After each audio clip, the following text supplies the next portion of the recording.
This is a Purple Line Express. Hi, I'm Brian Buckley Redner Design Resource, partner in a multi-line rep agency here in Chicago, representing some of the most recognized and top brands in the contract furniture industry.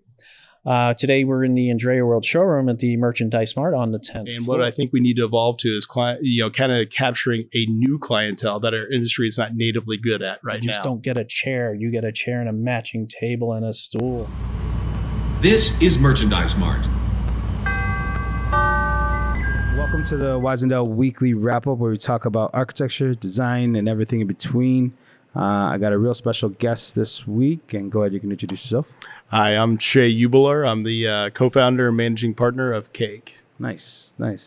And for those of you who don't know, Shea is an industry veteran for the A&D industry. And so how did you start? Like, where are you from? Just a quick background on yourself. Oh, man, it's almost surprising to hear I'm an industry veteran. I've always thought of myself as the young guy on the street, and I guess that can't be true, and you're 20 years in now, right? No. My background, I actually got plucked right out of college into this industry with, obviously, I didn't major in furniture sales like anybody else, but got brought into it by a company called OFS, and OFS is actually a manufacturer in Southern Indiana where I'm from. Okay. And I kind of knew the family growing up. They knew I was graduating college. They were looking to start a unique program that still exists today, which is really cool.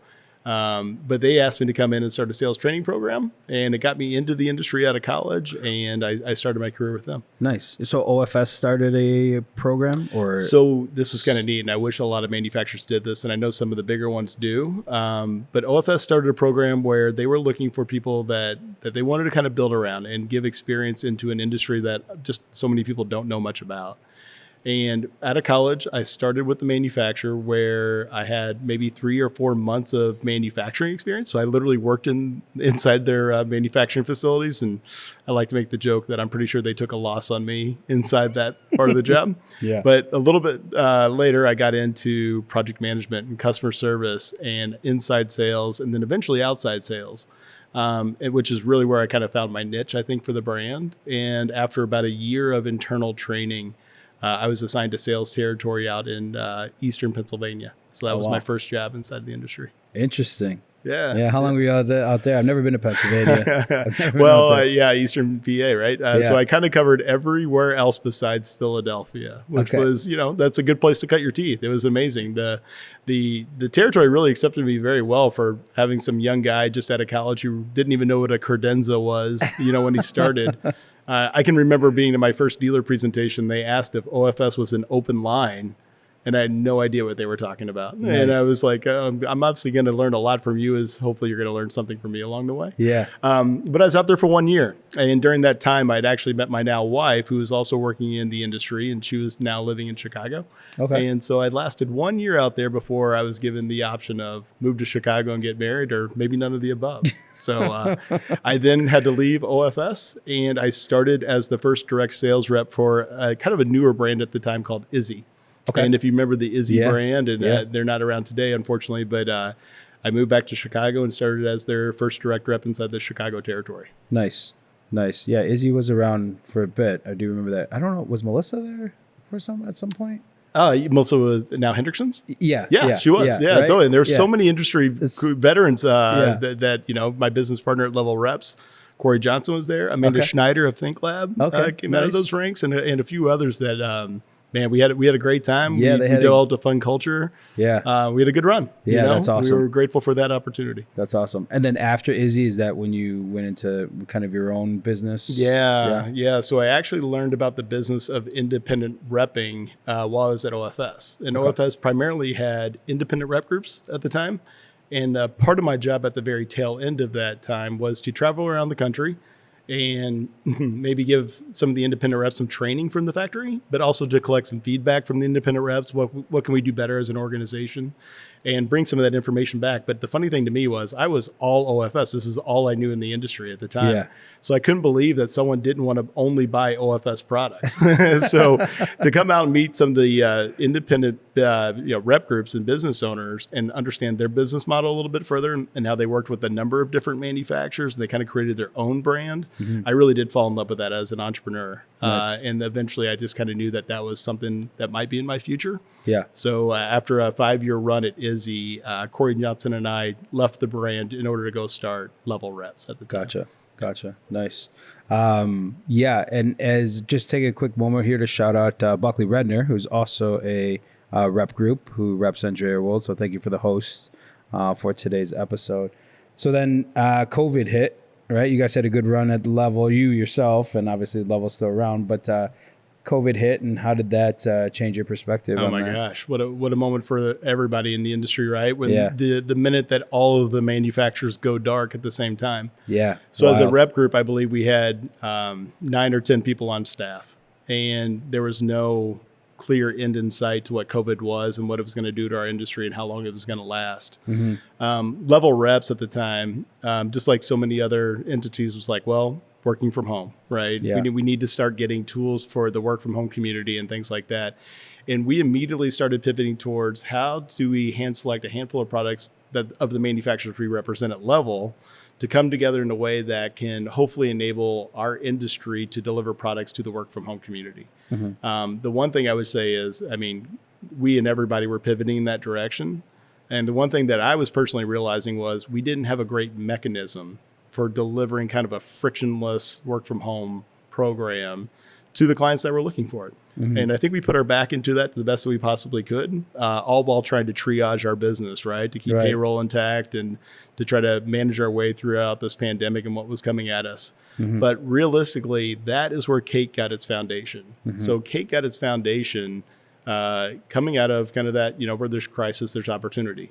And what does that mean for us as we decide to maybe diversify our business a little bit, or to look at clientele that we currently aren't touching or approaching as a rep group or with our manufacturers? And while I would tell you that generation 1 of Cayke to where generation 2 or 2.5 of where we are now is incredibly different. Yeah. It was just our opportunity to be entrepreneur and to see what else we could do within the industry to try to solve some problems. Yeah. And how did you come up with the name Cayke? Or how does that? Oh, wow. I got this question yesterday at a webinar, and I thought I answered it poorly because I actually gave the real answer versus the answer that I think the marketing team would approve here. I remember one of the co-founders at Cayke, a good friend of mine named Abby Leopold, was talking about the idea of there's another part of our industry that we can evolve to, the digital space, that we can do so together as an industry and create just better environment for us or the next generation of what this industry could become. And she kind of compared it to the Wizard of Oz and kind of feeling this next opportunity of what's on the other side of the rainbow, if you will. But immediately my business partner at Level heard about this, and he started looking up character names of the Wizard of Oz. And believe it or not, there's a character named Cayke in there. And I'm almost sure it's one of those flying monkeys, by the way. Yeah. So that's the not aspirational, version of what Cayke is. Is that the answer you gave yesterday on the webinar? It was. Okay, and I think it went over exactly like this one will too, by the way. But long story short, what we then became also was a little bit of that spin on Simon. What is your why? Right? What is your why as a brand? And that's really with Cayke spelled with a Y, Cayke. We like to talk about what our why is and what we're trying to do, what we're doing within the industry. And that's probably the better marketing answer that the people are looking for. Man, this is our last guest, Brett Taylor. He brought up Simon Sinek as well.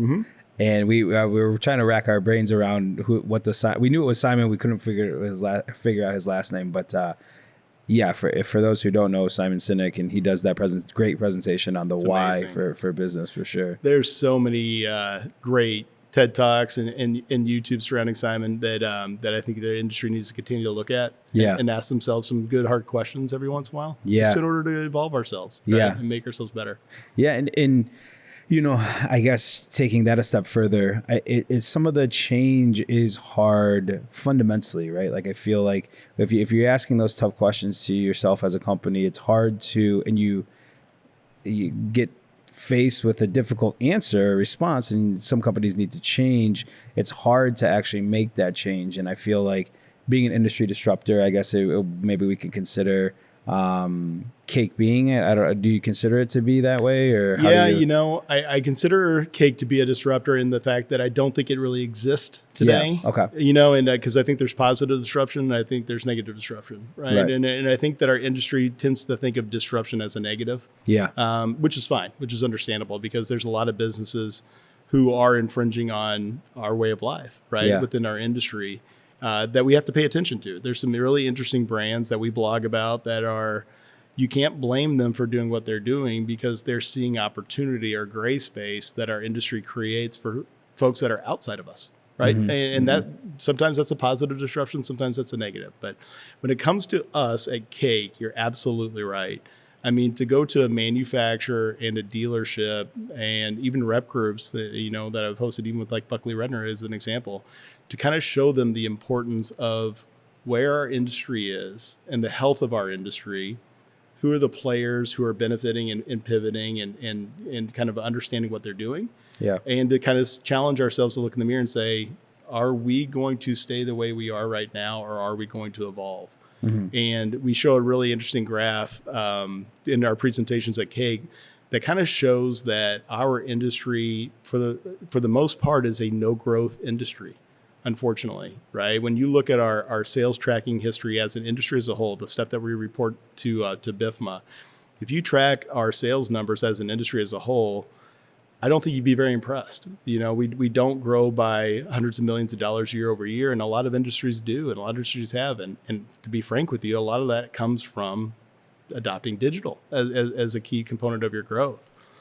We show simultaneously to our industry growth, we show what happens inside the e-commerce world, the B2B and B2C e-commerce world, inside of a category that's just labeled office furniture. And I will tell you that the two lines are not congruent. Yeah. One is vastly outpacing the other. Wow. So when we talk about disruption, I think that disruption can also just be a change of mindset.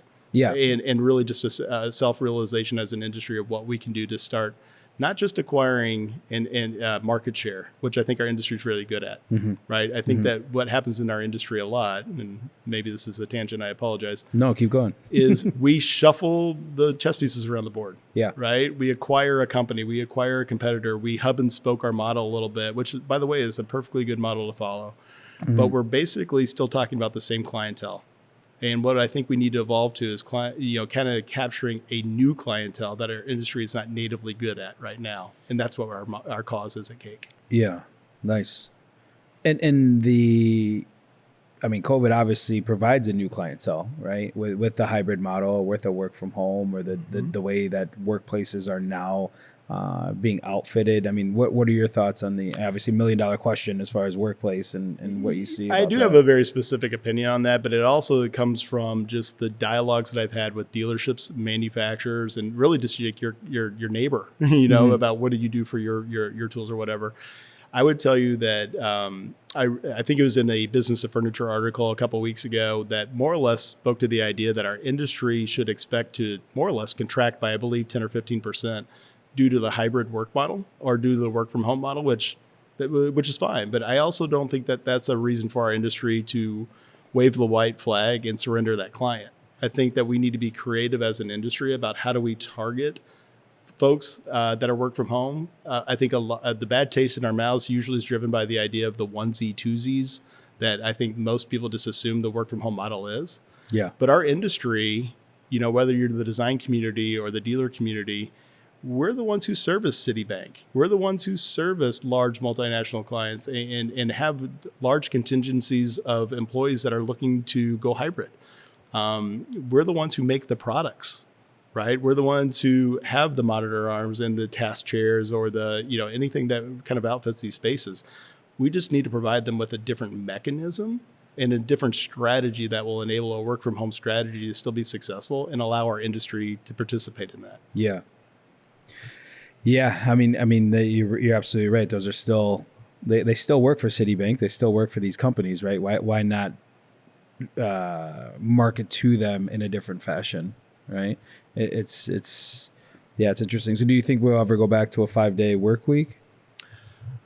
If I had that answer, I don't know if I'd be doing what I'm doing, but yeah, but right. no, I would tell you that I think there's so many great minds on that topic, and I'm fascinated by all of it. Right? I don't know that we'll ever return to a complete 5-day work week just because we've seen other models now be successful. Yeah. And I do know that a big thing for this conversation has a lot to do with, evolving as an employer, right? I do think that a big marketing tool, recruitment tool is flexibility. And I see value there personally, right? Yeah. I think that we've all learned the pros and cons of the work from home scenario. Yeah, definitely. I do hope the office survives. I do think it will survive. Yeah. I just think that we all need to come together to kind of show the path towards an effective office space and what that means to our end users. So you got the name from Cayke with the Y or the monkey, either one. And then, so the web, I guess, talk a little bit about like the platform, if you will. Sure. There are a lot of folks out there that have kind of shown us the way. And what I've noticed is whether it's a Herman Miller professional site or Steelcase Marketplace, or there's a sit on at work from home program, a very similar platform and mechanism, which is not that unsimilar to like what a Shopify account is really what's showing almost like this frictionless way of transacting products to the folks that are going to find us in a digital space instead of natively inside of our industry, right? So what we're trying to show here is the best practices of those that have enabled a B2C type strategy within their own business and how that's evolved even within our industry. We're trying to show dealerships around the country. We're trying to show mid to small manufacturers. We're trying to empower rep groups to start thinking creatively and entrepreneurially about what strategy makes sense for you. We're not here to say, give us your products, we'll put them on our common platform and create a marketplace.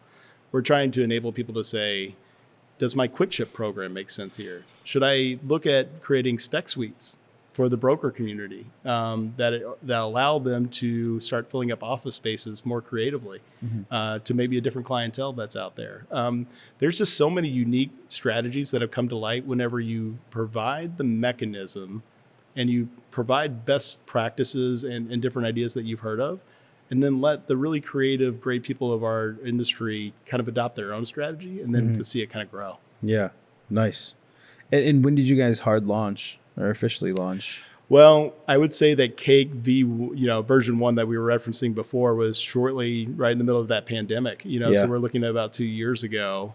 I would tell you that in my former life as a rep group principal, I couldn't kick the idea of wanting to be more involved, with this strategy. I enjoy large, complex, strategic conversations that exist in the industry. I enjoy finding the gray space, to use a term from a friend of mine that kind of says, you got to look for the gray space opportunities and capitalize on that. And what is the gray space? Gray space, I guess, is a loose term that says that as disruption happens and as some new ideas come into the marketplace, look for the opportunities to change and capitalize on those new ideas. And even if they don't fit classically inside of the usual boxes that our industry has, people will evolve, right? Businesses evolve, and entrepreneur, and creative ideas tend to take place, and we kind of call that capturing the gray space. Gotcha. And again, it's a little playing outside the lines from time to time, but it's also just a lot of fun. And I think that's really where disruption is classically happened. Yeah, definitely. Yeah, it's I would say Wyzendale is in a 2.0 moment too. And I think that it's interesting if you think about the versions or variations of the way businesses change. You have to adapt, and you have to be willing to try new tactics, like you're saying. Definitely. And what's great about online platforms, things like this podcast and things like your platform, is that it can be national, right? Like, it doesn't have to be local, which I think is fantastic. We all kind of joke and say wherever the internet stretches, right? Yeah, exactly. Yeah. Exactly. We're not confined by territory boundaries and things like that any longer. But time, right? Time is always the biggest constraint, right? You can only travel so far from San Francisco to New York and back to Philly. But so where do you see the I guess Cayke evolving to within the next 5 to 10 years? Yeah, it's a great question. I do know, or I do believe that there will be kind of a digital renaissance that's coming into our industry. And I don't mean that in the e-commerce form alone by any means. I do believe that there are going to become tools, design tools, specification tools, RFP tools, things like that, that technology is going to enable. And what I mean by that is getting the information of the product. Whether it's anywhere from a tastier to a furnishings and a finish. I think our job, my previous job as a rep had a lot to do with giving the designer, the specifier, the dealership, the information, right? As a way of communicating, as a way of understanding the product category to make, to see if this was the right product for their client. The digital platforms are evolving and I would actually say really rapidly from what I can tell.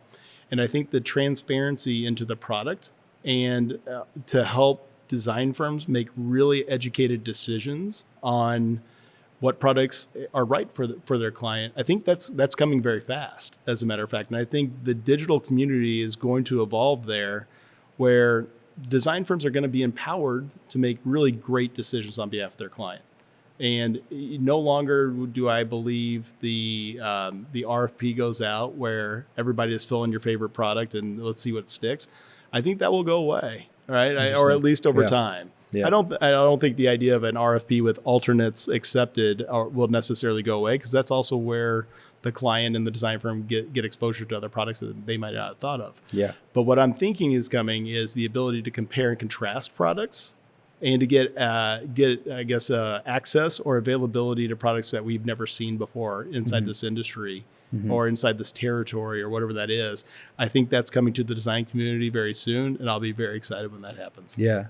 Yeah, I think there, you talk about other companies taking on some of the, roles of the designer.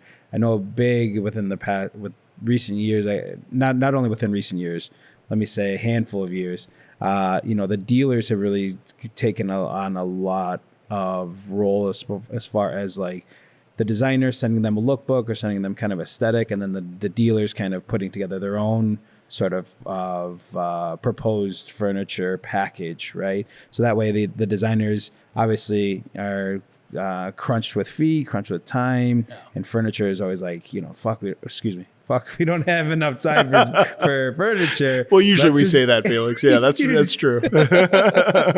Well, only behind closed doors. In the meantime, we say we'll gladly take this opportunity. Right, exactly, exactly. Right. And do you think that's, I guess the Cayke platform, will that change or enhance that too? Or I don't think Cayke will be alone, right? I don't want to, sound like we're going to be the ones trying to help solve for this pain point. My goal, our goal should be as a collective industry, is to get this information that's non-biased, right? That is transparent, that is searchable, sortable, and available 24/7 globally in the hands of specifiers. Now, keep in mind, specifiers are the design community, but they're also the dealer community, right? There are the turnkey design firms. There's, corporate real estate's getting more involved here all the time, right? Yeah. The point to it is that, believe it or not, all of the information to do what I'm talking about is already available. It's just not compiled and sorted and then displayed in a way that our industry references it. So think about it. Like, if you're a manufacturer, every little bit of data point that you about your product, but that's not native to how we market in the industry. Right. We don't talk about the point of origin of a product, because maybe that's not what our clientele asks for, right? We would talk about finishes and SKUs, sizes, and price points, right? But I think that we will evolve into a space that so much more information is available and sortable, and it'll allow us to make good decisions in the moment and not as a byproduct of the RFP process, or necessarily waiting for the rep to come in and tell me more about it, and then we see if there's an opportunity to play. We will evolve into a digital space that will allow all specifiers to make great decisions, and it'll be really interesting to see what that does for the manufacturers, the reps, and the dealerships, et cetera, to continue to evolve with it. Yeah, and can you talk a little bit about the digital asset, or the heavy lift of getting your digital assets ready? Oh, Forgot the to digital check- asset readiness. Yeah, the digital asset readiness. Yeah. You know, that's kind of like a call to action, right? That's Yeah. our call to action that says manufacturers, it starts with you, Right. right? We, the reps, we, the dealers, we, the design firms, we react to the information that you give us. And currently, like I said before, most manufacturers already know all of this information about their products. They just don't organize it and disseminate it in a way that our industry digests at this point. So getting your digital assets ready really just means understanding what you'll need from your product information to then enable these e-commerce platforms to take place, or these ecosystems that we're trying to create at Cayke between dealers and manufacturers to happen in a frictionless way. There are a lot of industry consultants that can help with this, Cayke being one of them. But that being said, it's more a call to action for the manufacturers to start evolving how they market their products in a digital capacity. Yeah. And do you see this? I know people throw on this word, but do you see the metaverse helping or hurting any of this stuff? Oh, that unknown thing of a metaverse, right? Yeah. Have you ever tried it on? Have you ever done the VR, the Oculus? I have done the VR Oculus, and I think it's fascinating. I Yeah. think there's so much to learn and to understand about where AI is going to take us and the metaverse is going to take us as an industry. Talk about everything that it touches: corporate real estate space to product to interaction and communication tools amongst each other. So, I think our industry, as a great first step, we can make little moves towards digitization a little bit. Yeah. But man, if the rest of the tech community sees the metaverse as a massive opportunity that they're throwing hundreds of millions of dollars into, we as an industry need to at least be aware of what this is and how do we respond.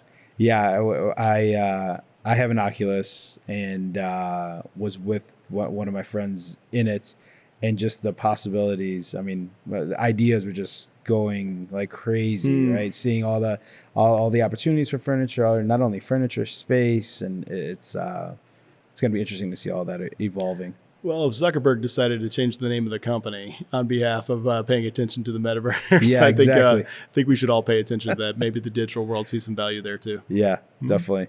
And I guess, are you guys able to highlight trends or data from like different markets? Are you able to see that as of right now? Great question. That's a perfectly great question to start asking yourselves, right? Because what's interesting about the existing platforms inside of the B2B, B2C e-commerce space is who's capturing the data, right? The tech community evolves around data for the ability to make decisions and marketing and placements and stuff like that is so non-germane to what we as an industry do. I would tell you that my call to action towards dealerships and manufacturers in regards to their Cayke platform is not only enacting your own strategy, not only enacting your own products and price points and things that might be good for you and your new client base that you're trying to capture, but just as importantly, capture the sales data, capture the client data. Yeah. The minute that we take people from our websites to someone else's website, in large part, we actually lose the client data. So how do we as an industry follow up with them?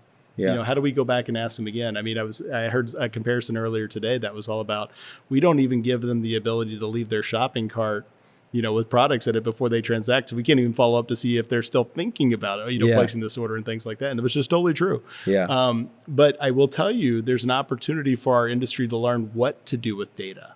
That's another thing that I'm learning a lot about right now, which is, hey, we might capture data on a Cayke site or on a Shopify site or for whatever Herman Miller regurgitates to us from Herman Miller Marketplace.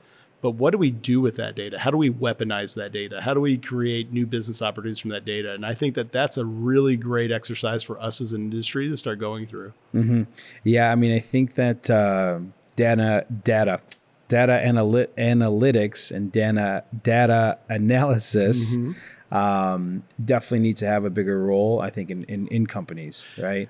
And even if it's freelance, even if you had someone on retainer to look at the data, provide them with a data set, and then they could articulate a strategy. I mean, that's... who does this incredibly well is a good friend of mine, Amanda Schneider. Right? Okay. So talk about research based, but there's only so much you can do with the research and the data unless you digest it, understand it, and then convert it into a new tool, right? But I would tell you that absolutely right now our industry runs on BIFMA data, which is self-reported, which is interesting in itself, and then sales data. And that's really what we have to make our decisions on for all the millions of dollars that we spend as an industry inside of sales and marketing. Yeah. So capturing client data and like I said, kind of understanding it, digesting it, and make it into something of a strategy, it just becomes so much more of a useful tool for us. And does her team at Think Lab, by the way, do they capture it just off of survey data? Or is it? It's a good question for her because I think that she engages the community to gather those research data points in a variety of ways. I'm curious, And oftentimes it's based on, I believe, who do we go get that information from and how are they willing to participate in? Right, exactly. But, I think that the industry learns a lot from folks like Amanda, especially if you can come at it from a neutral standpoint. And see how you can get better as a company. Yeah, I held a dirty laundry event through the IADA I was the IADA VP of membership back in 2015, and I held an event called Dirty Laundry where we surveyed all of the IADA body and talked about furniture, talked about real estate, and had some panelists up there. But it was great to get the community feedback, right? I think we sold out the event, and people just wanted to hear that feedback, right? And having that platform. I couldn't agree more. Yeah. I mean, so many times we as an industry look at ourselves and look at the people that we capture to try to get best practices, right? To try to learn something. But I think that if we start journey mapping based on our end user, instead of maybe just our reps or our dealers or our design firms, there needs to be a mix of both, right? Because our industry's customer is that end user in many ways. So all the things that we do in between are the enablement and the pathway to get us there. But we really need to keep continuing to look at this through the consumer's eyes. I kind of talk about this a lot in our presentations where there is such an opportunity for our industry to evolve on the day to client relationship. We as an industry are very good at going after the sell and getting ourselves into the space of being awarded. And the minute that we're installing, there might be one or two industry people at that installation, just nothing else to make sure that everything is covered, but to thank the client for the opportunity to work with them. But even after that, we in large part move on to the next opportunity. How do we grow and how do we start understanding how we can service this client base better unless we're learning from them and growing with them after that first day of installation? We certainly help them in restacking or ordering another chair or something like that. But I was learning from a good friend of mine, Chuck Saylor at Design Box, about this, where we as an industry need to evolve into how do we become an extension of our clients' businesses. And a big part of that happens after the install and in month 2 and year 2 and year 20. Because in my mind right now, I think that the best practice, not the best practice, maybe the worst practice, is that we get to the idea of installation and we run off to the next project. And we need to evolve as an industry to really make our industry's value happen in day 2, not just pre-award. Yeah, definitely. I mean, it's that extra effort, right, that goes a long, long way. But that's also where your data is, right? Your data is also captured in how our products are being used and what were the spaces that were interesting. I think design firms are very good at this. And I think corporate real estate is doing a great job of starting to understand and digest the space and understand the usefulness and utility. And, I think that the manufacturers, and especially the big ones, are probably good at this. But I think the rest of us have a long way to go as far as really being a good steward of our clients in the day 2 capacity. Yeah, definitely. And just to kind of wrap things up, what about day 2 for the rest of the year, and any good outlook for goals or anything, both personally and for Cayke? Personal goals? Yeah. I mean, I've got this overwhelming lift to try to talk our industry that doesn't like to change into the idea of the digital space. So small personal goal there, I will tell you, I think that the message of the digital space and just the data behind it and the importance behind it is black and white. It's right there in front of us. And it's just a matter of if our industry is ready to change collectively and inclusively together to go after that, we'll start changing that hearts and minds. And also, I think that we're going to continue to feel the outside elements influence us to get there. to be frank with you. Consumerism, right? It's just kind of driving us to be there. But I would tell you that I've kind of changed my mindset into getting small wins every day instead of trying to move this entire ship all at once, because it's an incredible lift. Yeah. But I'm excited. I'm inspired. I'm inspired by what I'm hearing and the connections that we make. You're a great example of someone who kind of latched onto this concept and wanted to tell the world about it. So other than that, I would just tell you that I think our industry's got an opportunity, if nothing else, just to reinvent itself. And that opportunity is right in front of ourselves. And the more, the enablers of the world that we find to help us get there, I think we're going to get there faster than we think. So nice. I'm very opportunistic, and I feel very good about it. Awesome. And where can people follow you? Where can people look up the so Cayke.shop, Cayke, remember our Y, shop is where you're going to find us in the social media world, and obviously on our website and things like that. But, like I said, I'm encouraged by getting this message out into the world. I continue to look for really fun ways that we're going to start adding more value inside of what we learn to the different parts of the industry that may not think that maybe digital touches them. And I think that this is going to be an opportunity for us all to continue to have some fun conversations and see what's next for our industry. Cool. Well, yeah, thank you for joining. And I'm sure we'll follow up next year and see how things are going. So. Great. I hopefully have a success story to talk to you about, but I can't tell you how much I appreciate being here today. Awesome, man. Thank you. Yeah, have a good day. Today with Shea. We would like to give you a little bit more information about some products that you see in Scene. And to do that is our lovely host. Go ahead, you can introduce yourself. Thank you, Felix. Thanks for having me. Thanks for the opportunity. I'm Brian Buckley with Buckley Redner Design Resource, partner in a multi-line rep agency based here in Chicago, representing some of the top brands in the contract furniture industry. Today, thanks for having us again, we're in the Andreu World showroom, Merchandise Mart. Andreu World's actually based in Valencia, Spain. That's where they're headquartered at. It's the mothership. They're wonderful hosts as well, and I really got immersed into the brand, which made it resonate even more. Absolutely. Nothing like going there and seeing and touching, for sure. Yeah, and understanding the process and getting to know some of the individuals and the craftsmen that really have their heart in this company as well. Multi-generational most of the times, with some of the craftsmen on the floor that are, whether they're assembling or finishing the product. This could be the second or the third generation. There's a lot of tactility within the process of making Andreu World chairs as it touches another craftsman's hand as it goes to the next process. Upholstering, for instance, can never be done by a machine. It is a person. There's a craft. It can't be replicated by a machine. And the attention to detail, you have to see it with the eye and the trained hand. So Andreu World really focuses and specializes in designing and manufacturing seating and tables, working alongside some of the most prolific and multifaceted architects and industrial designers from around the globe for the living, corporate, and also hospitality environments as well. Today, we're actually sitting in the Nuez Lounge that was designed by Patricia Urquiola, which is a Spanish furniture designer and architect and industrial. She does everything. So I'm sure you've seen her name. For sure. Awesome. We love working with her. This is our third collaboration, I believe, second collaboration with her over the course of the years. It's a growing collection, but what I really wanted to point out with this Nuez collection was the new eco-polymer shell that you're sitting in, which is actually designed from and extruded really from organic materials and not fossil fuels, making that shell completely recyclable and can be composted as well.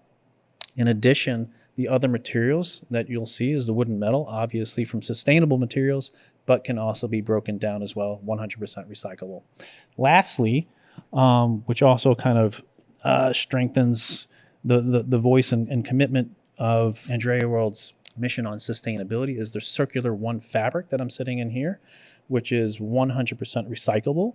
It's also from PET, which is reused plastic bottles, making this 100% recyclable as well, including the foam that I'm sitting on as well. The whole chair can be completely broken down and recycled. Wow. So yeah, their commitment to research and development and innovation is far beyond. They will continue with that commitment as well. They are the first furniture manufacturer in the world to become 100% FSC certified for their wood products. Interesting. And they will continue on this mission for introducing and designing and manufacturing sustainable products for now and for the future. I also had a couple of tables that are in the shot here, which is also part of the collection, the Nuez occasional tables, which is also available in a dining height as well with the same wood bases. I'd like to point out some of the materials: oak veneers, marbles, stones, phoenix laminates, and also HPLs as well. And that really speaks of Andreu World's mission to build collections within each one of their products. You just don't get a chair. You get a chair and a matching table and a stool. But a mix and a play of the materiality with veneers and stones and laminates as well. All options. There's also a growing collection of products that you may see behind me as well. Seating options and chairs, and also lounge versions, armchairs, side chairs, swivel chairs. You name it, we got it. That's some of the best thing about Andreu World in my conversations, were that they have so many iterations of a singular design, which really makes either that collection or collections that are also in the portfolio very cohesive. So you can really work the project in that sense, where it has a very similar language throughout a space. I think Andreu World does it excellent. And the designers that they work with as well understand that commitment and that language as well. So very excited to be working with them again. Interesting. Where can people follow you at? Where can people reach out to you at? Great. Yeah, thank you. Brian at buckleyredner.com is my email. We also obviously reach us on our website. You can also see a lot of our products on there in portfolio, buckleyredner.com, or our Instagram handle at buckleyredner, or at buckleyredner_hospitality. Cool. Well, yeah, thank you again, and I appreciate it. Thank you, Felix. Your safety is important. If you observe unattended packages, vandalism, or suspicious activity, inform CTA personnel immediately.